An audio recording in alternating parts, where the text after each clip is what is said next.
I think, unique and really cool way of looking at weight, looking at behavior change. I had a chance to look over some of the information, different PowerPoints that you've all been learning this past month. And so I know that a lot of you have gotten a basis in nutrition basics. And so you learned about carbohydrates, you learned about fats, you learned about obesity and everything, I think, in between. And so this is going to be focusing more on behavior change, which is really interesting because you have an assignment about it.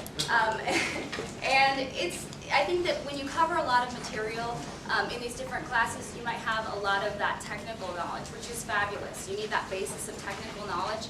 But this information I find I use in my practice for really getting people from no to go. And so a little bit about me, I'm the campus dietitian and I work over right next door in the student health clinic. If you're by the pharmacy and whatnot, or going up to psychology department, you'll see me in my little office. And so in there, I do a couple things on campus. First of all, I do outreach, so I love talking to different classes. If you're in the Nutrition 205 class, I'll see you tomorrow. And so I also do a monthly cooking class. The next one, the one for October, is today.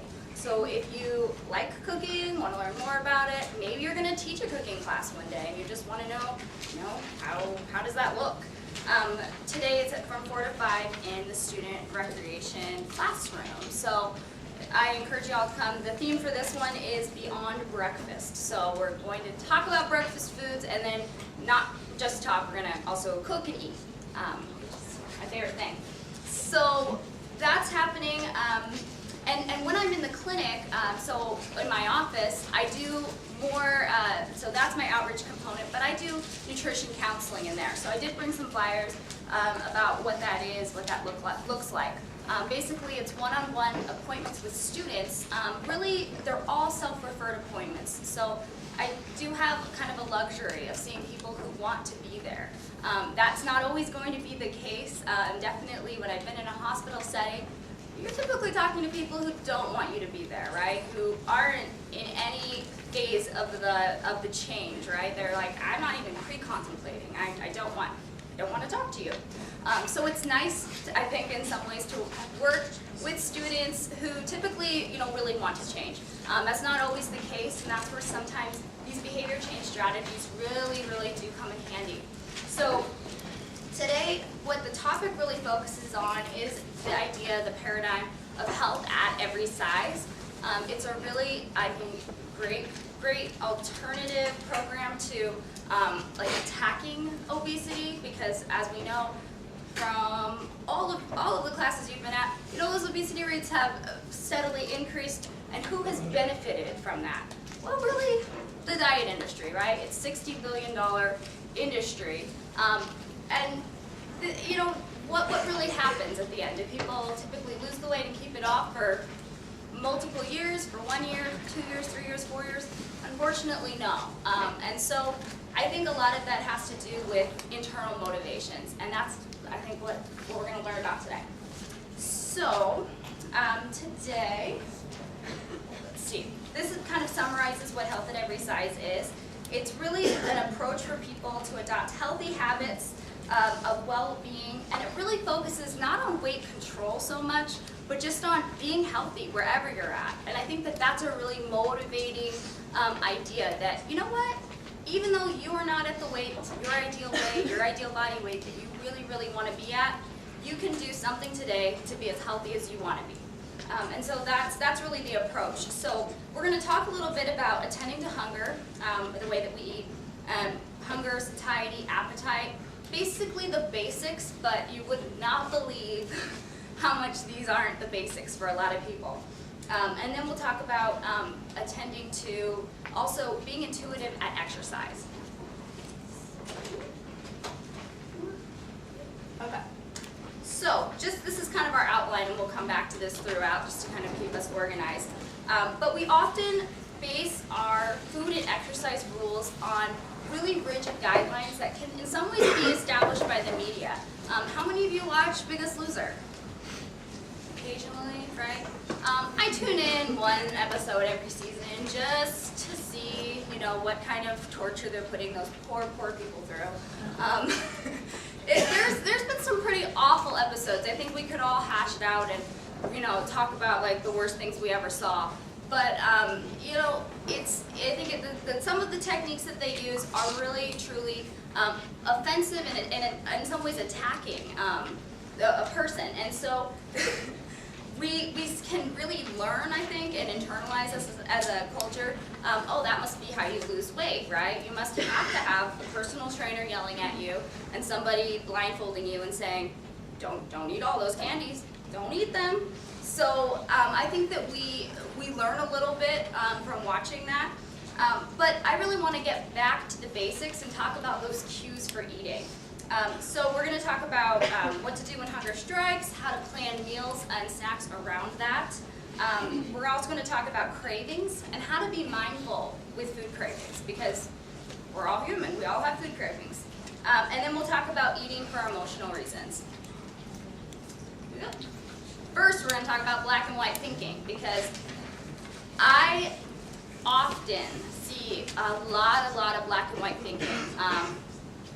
Can somebody, does everyone here know what black and white thinking is, for the most part, right?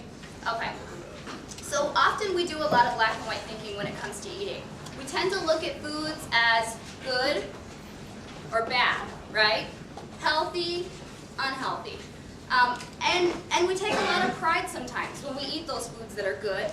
And what do we feel when we eat those foods that are bad? We might feel shameful, upset, disappointed with ourselves. It's just sometimes those patterns that we get in. And that back and forth thinking can be really exhausting, going from being really proud of eating good to really upset that you're eating bad. So I want to see those cue cards out. Do you all have those cue cards out?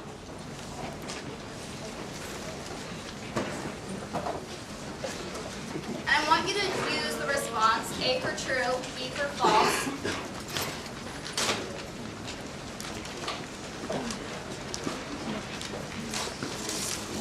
Hold on a second. If you've ever had thoughts that are those black and white thoughts when it comes to eating, where there's good foods and there's bad foods, that black and white thinking. So A is true and B is false. There should be no C's. Or D's. Okay. Okay. So it's a mixture. All right. So I'm going to pose a question. I know some of you out there are talkative, so you will answer. How does labeling foods as good or bad influence our eating behaviors? How does that change what you eat? All of a sudden I call a food bad. What do you want to do? Not eat it. Some of you, the food rebels out here, are like, I want to eat that. I want to eat a lot of it, and I'm not going to stop eating it until it's all gone, right? So there's the food rebels and the food police. So you can see how sometimes this labeling, right, as good and this labeling as bad can really influence our enjoyment of the food. And it can even influence our behavior towards the food. So I want us to step back a little bit. So, yep. And really ask, what would our eating be like if it were gray? It'd be fabulous to mix a little of that black, a little bit of that white. Now we're not thinking about foods as good. Now we're not thinking about them as bad. We're just thinking of them as energy. They provide us energy. I can have a little bit of this, but it's all about moderation. So I think that if we stop that internal battle, listen to our body, not just our brains, but our bodies, it might resemble a little bit more gray thought patterns. So this is just an example, and this is one that I use a lot. So these are just some different activities that, what would these look like if you were thinking a little bit more gray? Maybe you're thinking, I kind of want something crunchy and salty. I think I want carrots and chips, right? Carrots would be good. I like carrots, but you know what? That wouldn't really quench my salty desire. So chips are fine. Pizza sounds good. I think that I'll pair it with a salad. So instead of thinking just, I have to have all good or all bad foods. Why can't they mix, right? Why can't we blend them a little bit? I like Honey Nut Cheerios, but they're too sweet. Regular Cheerios are boring. What if I mix them? Delicious. I love mixing cereal. I like being active. I don't want to go for a run. Do I just sit on the couch because I don't feel motivated? No, I will walk. So you can see how black and white thinking sometimes can really cause you to swing from one side to the next. So we kind of talked about that idea, the food police who are like, you really want that food? Well, you know that it's labeled as bad, so you can't eat it. But then sometimes when we restrict, what happens when maybe we're feeling a little more vulnerable that day? Maybe we've had a really crummy day and we just really want that, insert whatever your food is. Brownie, Ben & Jerry, cake, ice cream, right? And we can swing all the way from restricting and not eating that food all the way over here to being the food rebel, to being the person that's like, I don't care. I don't care that I'm not going to eat it. I'm just going to throw that diet out the window. And you know what? I'm going to binge. I'm going to not just eat that one brownie. I'm going to eat that whole sheet of brownies.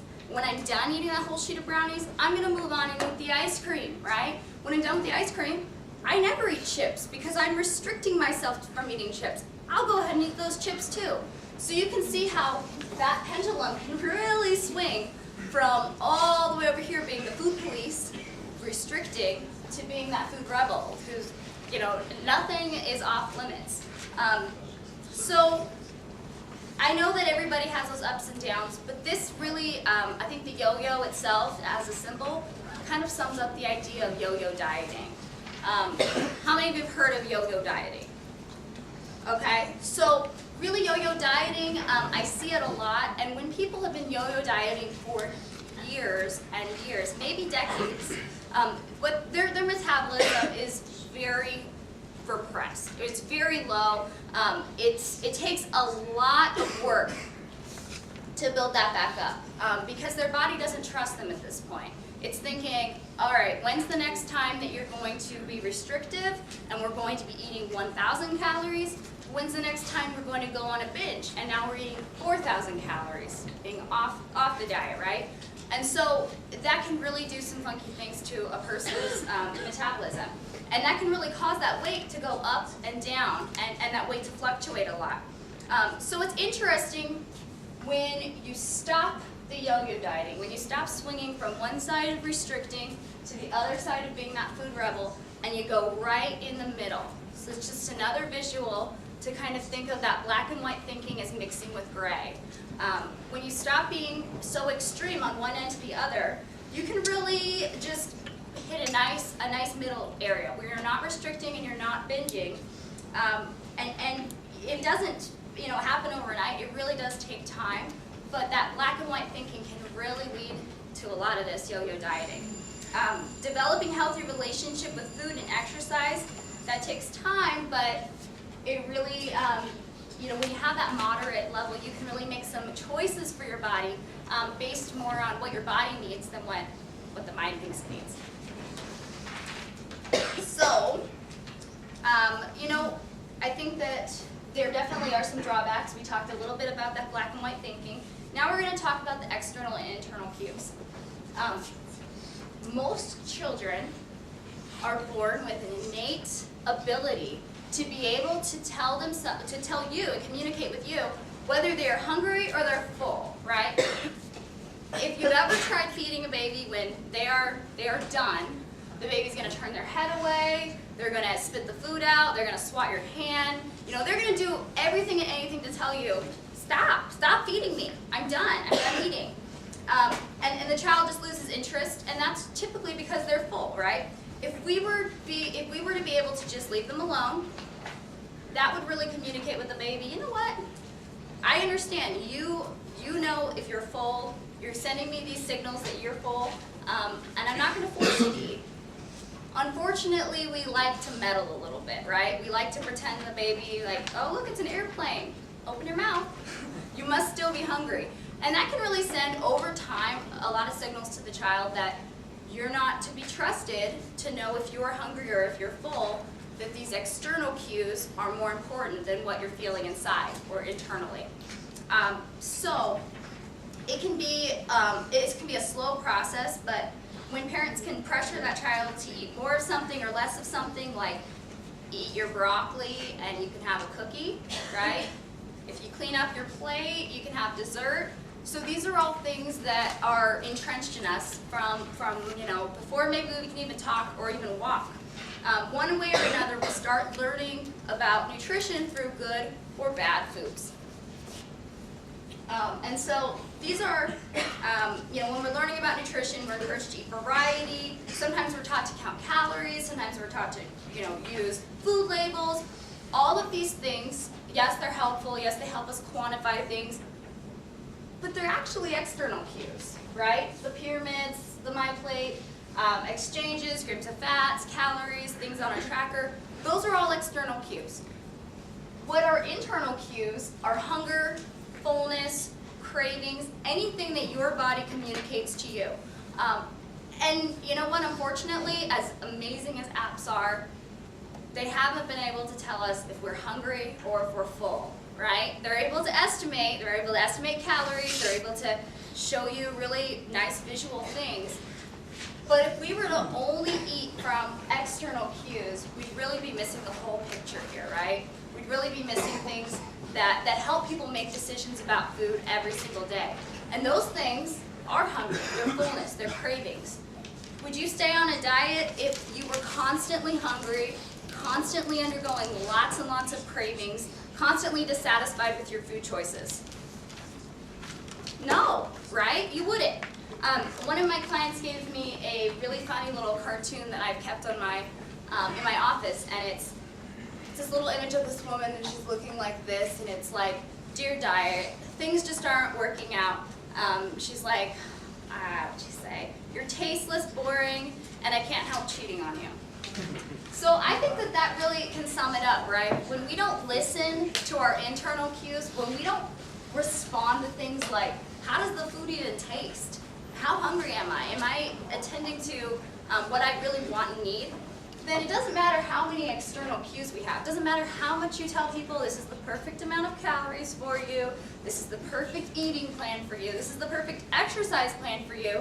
If they don't feel internally that that's what they want and that what their body would like to follow, they're not going to follow it. And so that's been, for me, an interesting thing to wrap my own head around. But this is why I like this program a lot, because people really respond well to it. When you start personalizing it to them and using their own internal cues with them on their side, they really respond. So that's kind of about listening to your body. So we really talked about that. And I think with the internal cues, it's important to know. So how many of you used the app MyFitnessPal? Some of you did. Okay. What other apps did we use out there? My Food Diary, that's a highly rated one. Any others? WebMD, okay. They have a tracker. Any other food diaries or logs? Yep. MyPlate, okay. The USDA Super Tracker. So I think that it's really important to know that those are good at estimating, right? But they don't necessarily take into account your body composition, so they don't know if you are, 5'10" and 5%, just body fat, and the rest, lean muscle and all that good stuff. They don't necessarily take that into account. So first of all, we, are inaccurate measuring that. Secondly, it's hard to accurately estimate, the portion sizes even of the foods in the database. Did you put jam on that? Did you put butter on it? Did you cook it in oil? Was it steamed? So there's a lot of things that can make those calculations a bit inaccurate. What's never inaccurate is you and your body. So your ability to know, hey, I'm kind of hungry. I think I need a snack. Or I'm feeling really sick today. I don't think that I'm going to even be close to meeting that app's recommendations. Or on the other side, I have a really intense intramural game or athletic event. And I'm going to be eating twice as much as what this app says I'm going to be eating today. So your internal cues are never off, as long as you've gotten really, really in tune with listening to them. That's what I want to make about that. So now we're going to talk about how do you tune into that hunger and fullness, right? It's all good and well that we have internal cues and that those are more accurate than external cues, but how the heck do I respond if I don't understand my hunger and my fullness? So believe it or not, I use this chart a lot with people. I ask them a really basic question. Do you know when you are hungry, when you're hungry? And I know it sounds like a really simple question, and you're like, yeah, right? My stomach growls, or I feel dizzy, I get a headache. Probably half the people I see don't know when they're hungry. And that's definitely an issue when it comes to responding to those internal cues. On the other side, a lot of people don't know when they're full. And that can be really challenging to respond to internal cues too. They're like, yeah, I know when I'm hungry, but it's really hard for me to stop eating. So some of that can really tell me that when somebody starts eating, when they are starving, how do you think that affects them where they end up stop eating? What number do you think they end at? A lot of the times, right, they're going to end at a number 9 or a number 10. So we do this every year. You maybe do it more than once a year, but Thanksgiving Day, right? We're almost into November. How many of you I know I get stuck cooking a lot. So I'm cooking. We're basically like fasting that day because we know, at 5 o'clock that night or whatever time you all eat, we are going to feast. There's going to be like 20 different dishes, and we're just gonna, all out feast. So yeah, we're starving, but by the end of the night, we're gonna be so stuffed that you just don't want to do anything, right? Just immobile, physically can't eat anymore, right? Can't even think about dessert that day. So that's just one example, but for some people, that's their eating pattern every single day. The people who maybe they just have one meal, maybe they just eat lunch, or they don't eat anything from the time they wake up till 4 o'clock, and then they don't stop eating until 10 o'clock. Some people have eating patterns that really do support this starving to stuffed. And I really think a lot of times what it comes down to is that black and white thinking, that pendulum swinging from I'm not going to eat anything, I'm going to be restrictive, all the way to, well, whatever, I'm just going to go for it. And they definitely do. So what happens when you start eating when you're, let's say, a number 3, gently hungry? Just getting there. Where would you think that you'd stop eating? Just shout a number out. 6, 7, or 8, right? You'd stop eating right around comfortably full, right? Just gently hungry, being able to respond to your fullness cues, being able to say, okay, I'm good, I can stop eating now. That's a really good point. And then you can see right here visually how important it is to have regular meals and snacks and to be able to attend to hunger immediately, right? Not let it go on for hours. Even if you're good at blocking it out and saying, nope, it's not convenient, I'm going to ignore it. Being able to just respond to hunger is actually really beneficial on the other side of the spectrum. I had a person who stopped and talked to me I was at an academic fair yesterday, and they were like, asking, they sometimes people say this, and it's kind of, maybe you'll get this if you go to like fairs or something. They're like, tell me something I don't know about nutrition. Okay.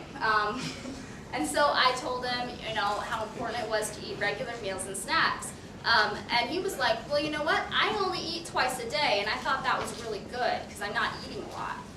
And that to me was kind of a wake-up call because I was like, well, yes and no, it really depends on you and how active you are, but if you're awake for, 18 hours, 16 hours a day, that's going quite a long time between meals, maybe 8 hours between meals.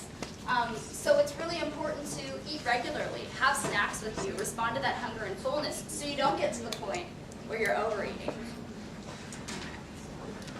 So, this brings up the question though, because it's not just as simple as I eat when I'm hungry and I stop when I'm full. There's certain things that stop people from eating when they're hungry. okay? And if you answer this question, I'm going to throw a food bar at you. Some of you had breakfast, so get ready, right? What stops people from eating when they're hungry? Yes. Crappy food. Crappy food. Bad food, right? Like, I don't want to eat that. What else? Yes. Longer time. There we go. Okay, what else? I got lots of bars here. Knowing that breakfast or dinner could be in like 2 hours, so they don't want to like eat before dinner. Okay, so knowing that a meal's coming up, right? Would that be a time where you could have a snack, or it's just like, not worth it? Okay, now this is gonna be hard. If I were you, people, I'd duck. See, there we go. I'm glad he's your friend back there. Okay, who else? Is it like trying to diet or something like that? Okay, trying to diet, right? Gonna lose weight. I wouldn't. If you eat when you're hungry, you're not gonna lose weight. What else? Laziness, right? I'm not gonna get out of bed for less than a sandwich. Okay, right here. A lot of times I would eat just because they don't have food. Don't have food, right? Just, it's not there. Fridge is empty. Cupboards are empty. No food to be had. Okay, don't worry, there's more questions to come. Okay, those are all really good points. And we're back. Ready, go. Okay, what stops people from eating when they're full? Yes. Delicious, tasty. It tastes delicious. Why would I stop? It tastes so good. What else? Bulking season. Not getting another granola bar. I appreciate that. You just like devoured that. That was insane. Yes. Guy in the back. What now? Not knowing that you're full. Not knowing that you're full. What would stop you from knowing that you're full? Not being able to tell you, right? Maybe just being kind of out of touch with that. Counting on external cues or starting your eating when you are starving. Okay, this is not going to turn out well, but told ya. Good job. Okay. Another guy in the back. Just like a lot of food left on the plate. Okay, so what would stop him from eating when he's full? There's a lot of food on this plate, so that there's more to that answer. Food waste, right? Do we hate wasting food or what? Yes. Do we hate wasting money? Yes. Maybe you don't want to take the food from the restaurant to go because there's not a lot left and you might as well eat it, right? So not stopping. Maybe you've been part of the Clean Plate Club. I really need to learn how to grow. Sorry. Okay, somebody closer. Are those all the reasons? We have one more. Always having room for dessert, so being like stuffed but saying like, oh, I have room for dessert still. Okay, so making room for dessert, right? Variety on the plate, all of a sudden a new dish comes out and you're like, I haven't tasted that yet. I bet I'm still hungry for it. Okay, moving on before anyone gets hurt. Okay, so what it really comes down to is tuning into the hunger and fullness cues. So we talked about that back there, man in the back. Not knowing when you're full, that can really be a reason to keep eating, right? I don't know if I'm full or not. Well, guess I'll just keep eating and I'll find out. So this is a place where it would be great if you could stop what you're doing, absolutely just put it down, walk away, and start attending to that hunger. Plan meals and snacks right when you get to gently hungry. This is why I always recommend any person, especially college students, carry what I call an emergency snack. Almost as if you have low blood sugar, right? It's a snack that you can put in your bag. It's a granola bar. It's a piece of fruit. It's one of those squeezy applesauce thingies that you see toddlers eat. College students can eat them too. It's trail mix. You know, it's something that you can always have in your bag as emergency food. Some of you who have not eaten your granola bar in a minute know that you can put those granola bars in your bag and now you have an emergency food stash for when you get hungry. So number 3 is a great place to start thinking about food. I always say, you know, So number 5 is neutral. Number 5 is right in the middle. You're not hungry, you're not full, you're just feeling nothing, right? But number 4, kind of hungry, sort of hungry, I call that snack hungry. If you're not going to be eating a meal for a while, but you're kind of sort of hungry, what would it be a good time for? A snack, absolutely. So what can really be a barrier to actually getting that snack is making time, taking time out of your day to step back and say, am I hungry? Am I not hungry? And also having a snack with you. So always having that food with you on hand. On the other side of the spectrum, on the fullness side, number 8 or number 7 would be a really good place to check in with your fullness while eating and try to stop when you're comfortably full, when you're just feeling satisfied. Because once you get more into the 9 and the 10, you're painfully full, right? You've overdone it. Your stomach is stretched to the max. It's that time where you feel like you're down for the count, you need a nap. You just need some time to yourself. So this would be a great place to stop.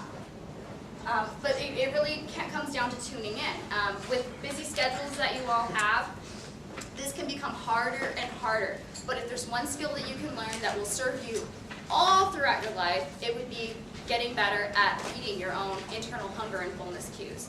Like an app that can sometimes misguide, your internal hunger and fullness cues will not. It does take practice to get back there, but we were all born with that innate ability from infancy. So our body wants to tell us those things. So we're going to talk about planning for eating. It's not that simple sometimes, right? Sometimes we don't have perfect meals. Sometimes when hunger strikes, there's no food in the fridge, right? We're out of food in the cupboards. What happens in this scenario when you are extremely hungry, but there's zero food to be had? Fast food happens, or you go on that junk food run. Because if you go grocery shopping when you're this hungry, whoa, right? Number 1, your grocery bill's a lot. Number 2, you're buying so much food that you would not normally buy, right? In go the chips, in goes the ice cream, in goes like the quick microwave food, you name it. There's stuff in here that you would not usually buy. But when you're shopping hungry, nothing's off limits. So when the fridge is empty, you never know. So as much as possible, it's helpful to keep those fridge and cupboards full. And I do work with a lot of folks who, for one reason or another, when we're talking about that pendulum again, that their food police side says, no, I can't keep my fridge and my cupboards full. I can't keep food around in my house because if it's there, I'll eat it, right? That's the point. If it's there, you will eat it and hopefully get better and better about eating when you're hungry. So planning ahead, right? Let's see, how many times have you been out and about and suddenly you're hungry and you're just feeling totally unprepared? Right? Everybody's been out and about, been going to class, maybe had a quick meeting that they had to go to that was unexpected, stayed late for something. Hunger can happen anytime, anywhere. It can even happen when you're on a great schedule, but maybe now you're more stressed today or you're more active today. That's why those snacks around are so important. So a little planning can save a lot of time and money, right? We want to know how it affects us. Maybe it affects our health, but it also affects our pocketbook at the end of the day. So it can really help to respond to those hunger cues. So a few questions to ask yourself when you're running out the door on your way to school is, where will I be the next time I'm hungry, right? Will I be in class? Will I be walking around in the commons? Will I be walking home? Will I be at a friend's? What food will be available, right? Will I have to go buy something? Am I going to pack it? Am I going to buy it? So, and then do I need to bring something along? Would it be appropriate to bring a snack along? What kind of snack would I bring? Did I shop for this? Did I plan for this? So those are all great questions to ask yourself. For some students, I even recommend when you plan your class schedules for the semester, which is coming around that time again, can you believe it? You want to print it out, I think, and even put in there lunch and even snack times. I know it's like, well, I'll just figure it out when I'm on the go. But unless we do just a little bit of planning, a lot of times we don't figure it out. So it is nice to ask yourself those questions. All right. It's good to figure out, it all starts really at the grocery store. So figure out how you like to do your grocery shopping, when you like to do your grocery shopping. There's certain nights where you don't want to be at Winco, right? It is scary at Winco. So because you have maybe more flexible schedules, you can go at that random Wednesday at 10 o'clock time, which, I wish I could go then. It would be great, but I have to battle Winco with all the little babies and children. So, maybe there's a certain day that you can go shopping. Maybe there's a certain day that you can plan those meals. Maybe there's a certain time where maybe you can only cook on Monday and Wednesday night, or Tuesday and Thursday night, but you could cook a lot, and that could last you throughout the whole week with leftovers. So figure out the foods you want to make, shopping lists that you'll need for those foods. And then really don't overthink the nutrition part. And I know you're like, what? Don't overthink the nutrition part, right? Just think of things that are quick and easy meals and ways that you can make it a balanced plate. So include all those food groups in there, but don't get too hung up on it. It's just important that you have those meals and snacks.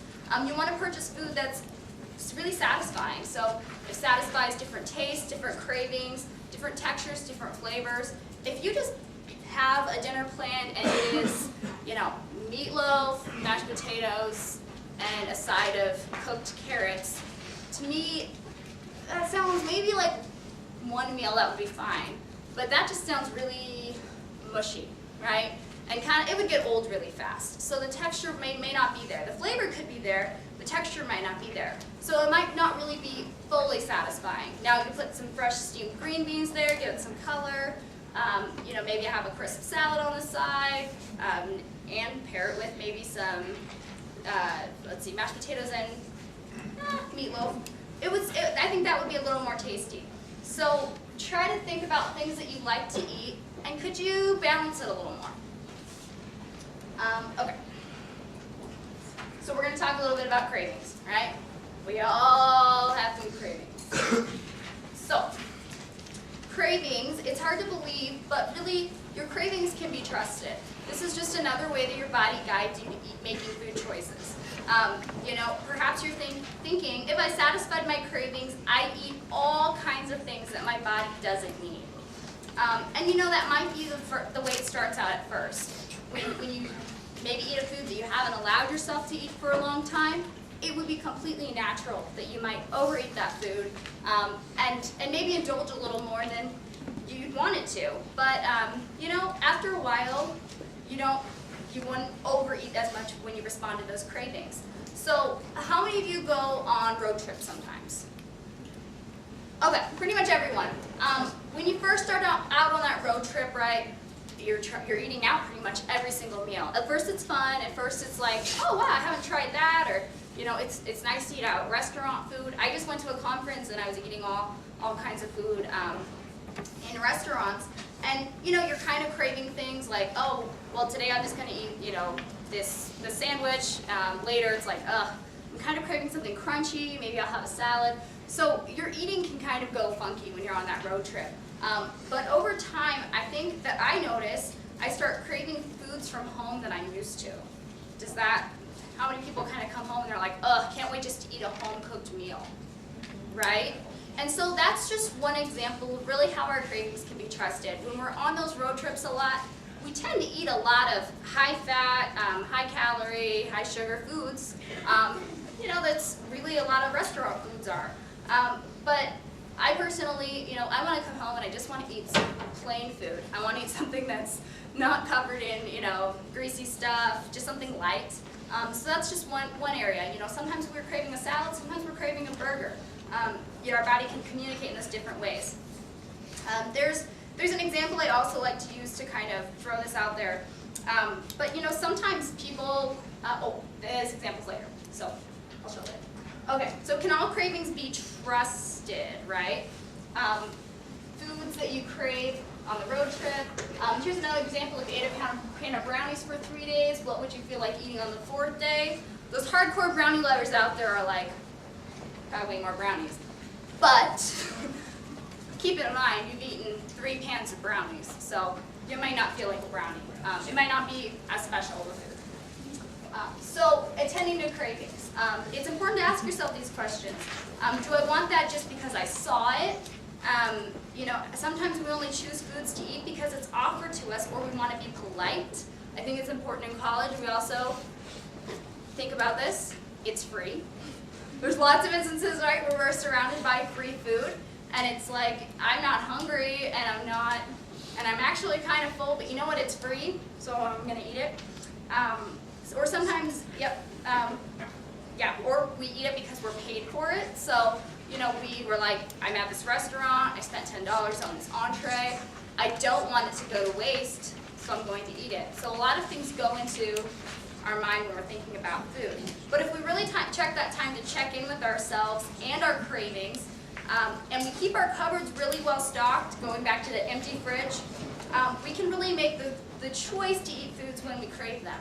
So that's what, I mean, it's a slow process, but I really try to work with my clients and work with them to put foods back into their fridge, put foods back into their cupboard, put things that they think are those trigger foods back in there and just incorporate it in. Some days, yes, you are going to feel like a brownie or a cookie, but some days you're not. So it's important not to put those foods, once again, as good or bad, but to go back and trust.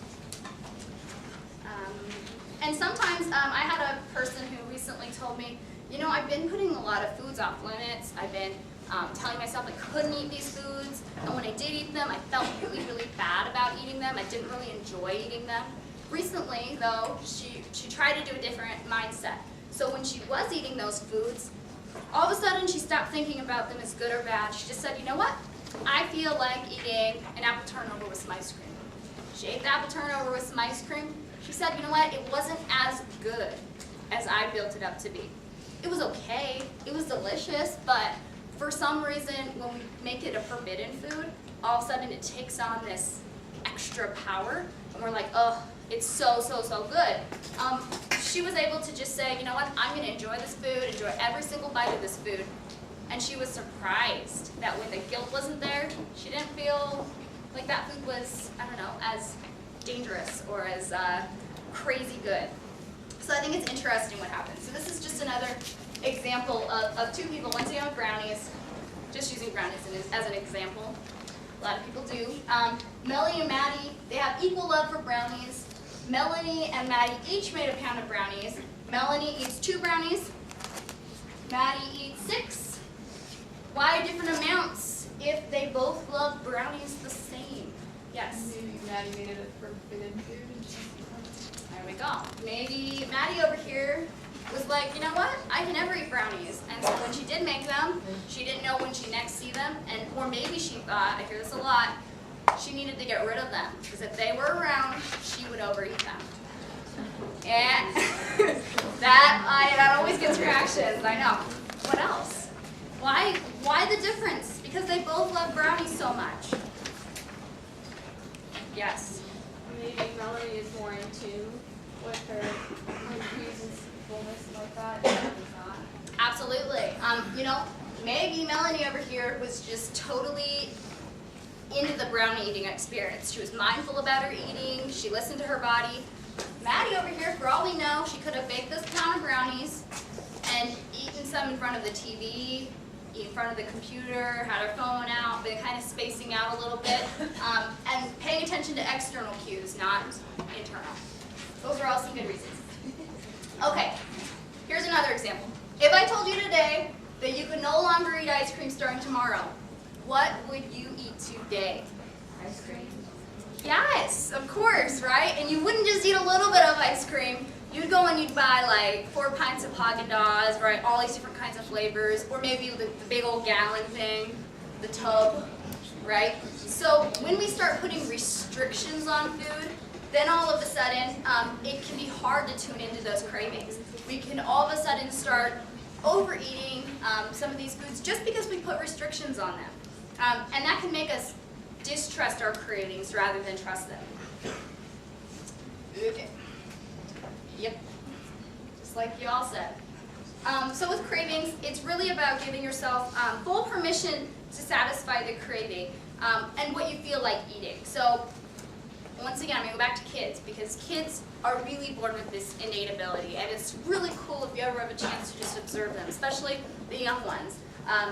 This is more like toddler age. So if you leave kids alone and put them in front of different meals, different foods, different types of foods, they're pretty interesting in that sometimes they'll just eat one food group, right? They're just gonna eat rice this meal. Those vegetables, so that meat, whatever. The next meal, maybe they're just gonna eat meat, right? Just mow down and have a big portion of meat or protein or beans or eggs. The next meal, they just feel like eating fruit, whatever. They're not gonna even pay attention to the meat or the beans. The thing is, kids, when they're not pressured over time, and when given a variety of foods, they really will tend to eat a balanced diet. They'll tend to respond to their own cravings, to their own internal cues, rather than what we want them to eat. So when we ask ourselves what we feel like eating, some days we might feel like bacon, right? Some days we might feel like broccoli, but we're thinking more gray, right? Some days, what if we wanted to do bacon on broccoli, or broccoli on bacon, however much you like bacon? Just an example, some of you are like, gross, but for some people that could be a nice way to kind of blend the two. So when we get out of that head game of guilt, we can start to really notice our cravings and really respond more in tune to them. So, just a little pause here. What foods do you feel out of control around? You don't have to answer unless you want to share. Feel like sharing, but we all have a food where we can fill in the blank with this, right? Possibly. Maybe some of you don't, but I cannot keep blank in the house, or I'll eat the whole box, or container, or pan, right? Anyone feel like blurting it out? Bread. Yes. Cookies. Cheez-Its. Cheez-Its. Cheez-It snackers? No. Snacks. Yum. Yeah. What else? I hear muttering. So there's definitely things that we have, right? There's foods that you have. Your Chips Ahoy. What would happen? Sorry. What would happen if you gave yourself full permission to enjoy as much as you wanted to? Some of you are thinking, I already do. Good job. Some of you are thinking, I'm not a mind reader here, okay? I try to be, but I eat the whole thing. I wouldn't know when to stop. I would overeat. Okay, maybe I am a mind reader. So what would happen if you also stayed mindful with that eating experience?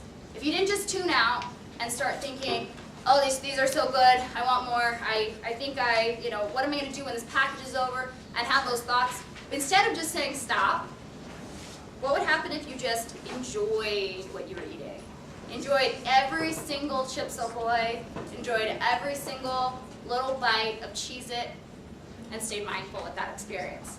Very different, right, than just that mechanical eating and thinking while we're eating. So that's what we're getting to, where we can connect everything, all of our senses with our eating, and hopefully get more in tune. So, how do we know if the food we are eating is satisfying a craving? Mindfulness, right? Being mindful about it. So, sometimes we crave pizza, right? And some people would actually be fully satisfied eating one slice of pizza. And satisfied on lots of different levels.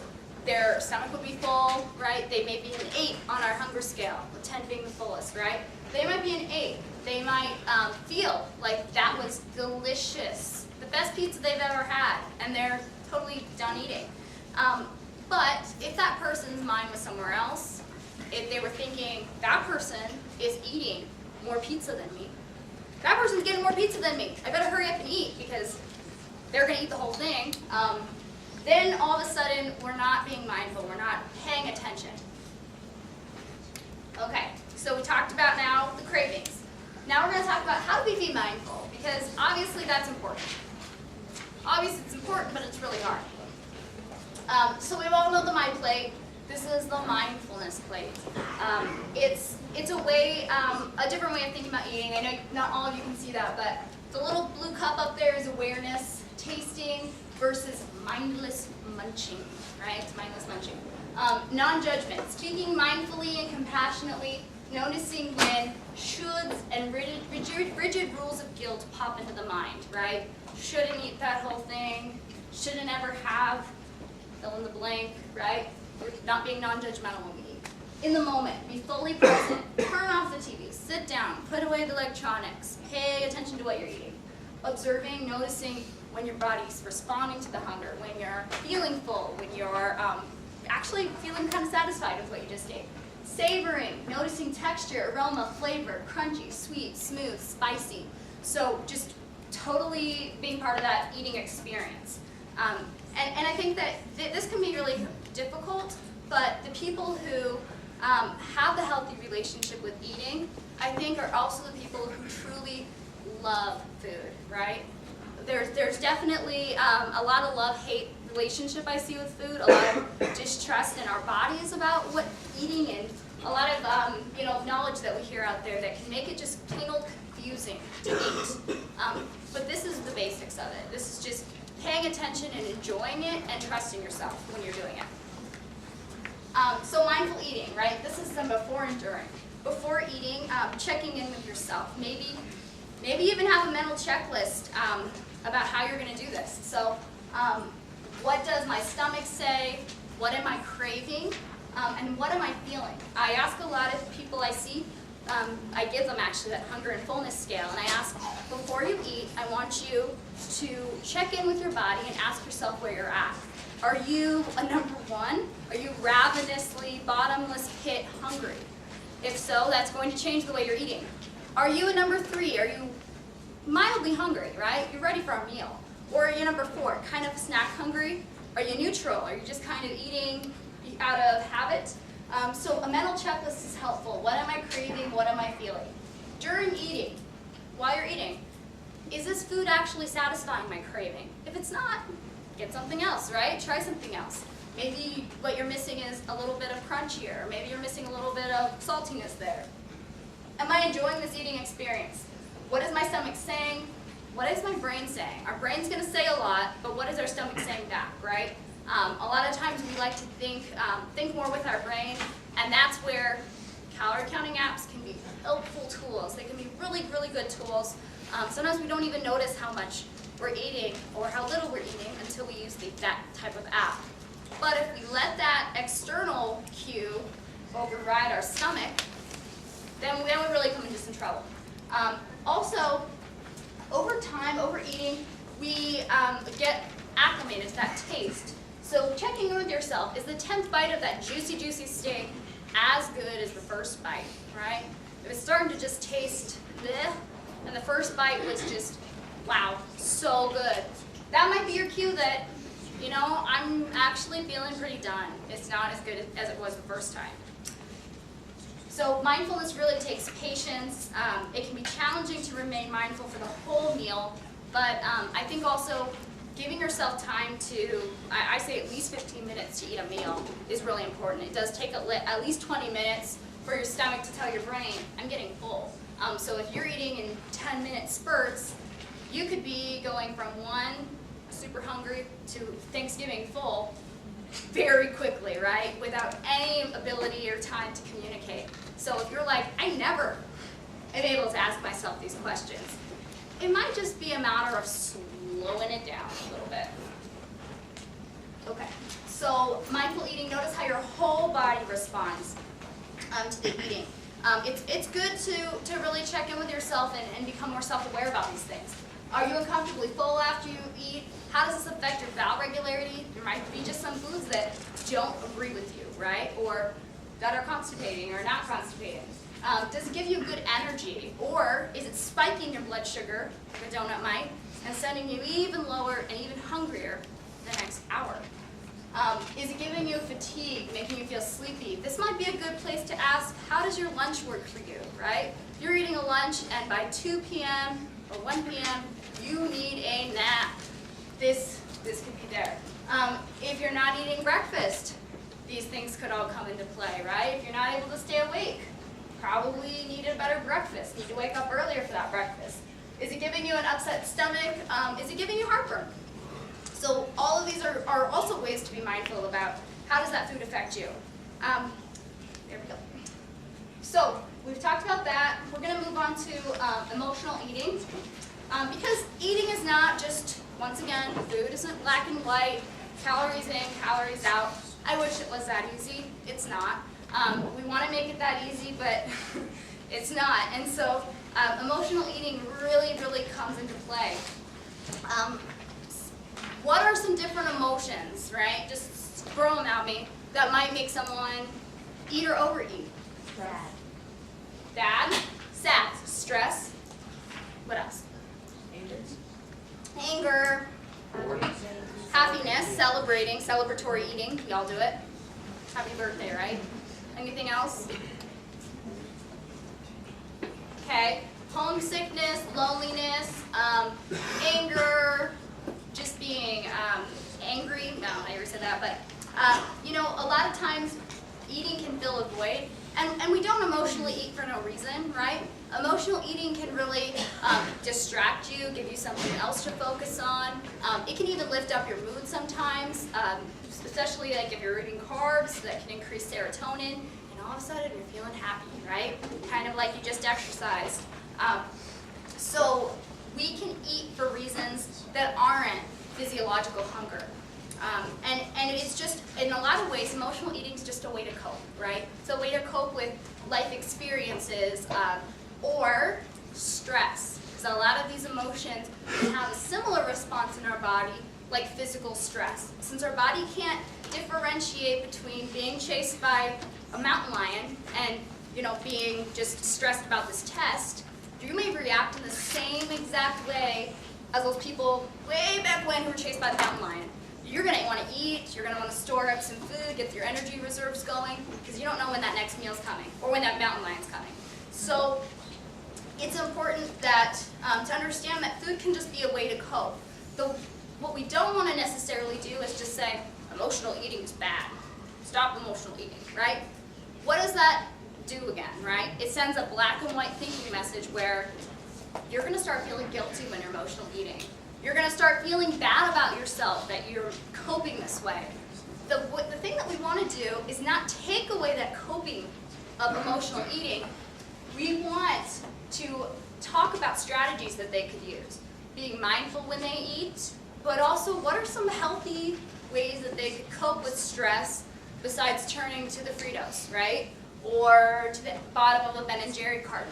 So we want to find ways to cope with it where we're not guilting them out of doing it. That doesn't solve a problem. That can create a problem. That can create a binge eating problem or a different kind of eating disorder. We want to give them some tools, right? What are some things that you do, non-food related, to cope with these things we just talked about? Work out. What else? We just work out in here? Y'all look fit. Yeah, we do. What else do we do? Someone said they paint their nails. I talked to once. Play games, right? Angry Birds or whatever, Words with Friends. That game makes me stressed. Playing Words with Friends. What else? We go for a walk, we call a friend, we go do something fun, we watch a movie, we watch Netflix, we go get a massage, we just take some time out. So there's lots of different things we can do, but we don't want to take away a coping strategy like emotional eating and not replace it with something else that's going to be just as helpful and constructive. I really want to make that point because a lot of students I meet with do have trouble with emotional eating. We don't want to cause more damage here than we're fixing. So eating for emotion reasons versus eating for craving. Sometimes it's hard to know. Am I eating this, this delicious cookie because I have a craving for it or because I'm feeling really sad? Sometimes it could be both of those things. So differentiating it's important. So when someone eats to satisfy a craving, they might eat more like this, the top one. They might take their time, savor that food, enjoy it. Looks like they're eating a muffin. That doesn't look very good to me, but they might be taking their time and just totally enjoying that food. This person might be eating to satisfy an emotion. And so their eating is going to be a lot different, right? They might be eating more mechanically, eating to distract, eating a lot more. But this is really where it's important to slow it down and try to ask yourself those questions. Why am I eating? Am I satisfying a craving? Do I need to do something else? Is eating really the answer right now? So when people give themselves full permission to enjoy those enjoyed foods, the research really does support this. So I have taken some different eating disorder courses and intuitive eating courses, and there definitely is research to back this. That find that when people enjoy their foods, give themselves full permission to eat, they're less likely to overeat, including binge eating. And they're also less likely to experience guilt with their eating, because that can start that cycle. So, there is definitely evidence-based research on this. Also, individuals who rely more on hunger and fullness cues, internal cues, right? Instead of those external cues, research